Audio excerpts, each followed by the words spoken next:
মৌত কারো কাছে মিস কল দিয়ে আসে না। দুনিয়ার কোনো ব্যক্তিত্ব নাই, একজন ব্যক্তিত্ব ছিলেন, মৃত্যু যার কাছে বইলা আসতে হয়েছে।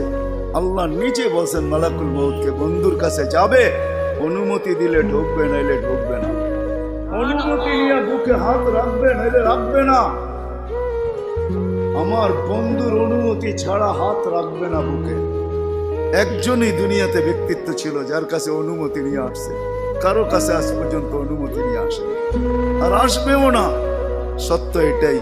এই জন্য আসেন, ওই জান্নাত, এটাই আমাদের ছোট জীবনটার উদ্দেশ্য।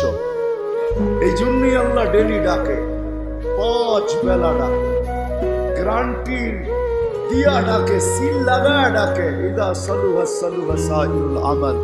5 ওয়াক্ত নামাজ যদি উম্মত কমপ্লিট করে দেখাইতে পারে, তো আল্লাহ আমাদের নবীজির সাথে ওয়াদা করছেন, আমিও আপনার উম্মতের জীবনকে কমপ্লিট করে লিখে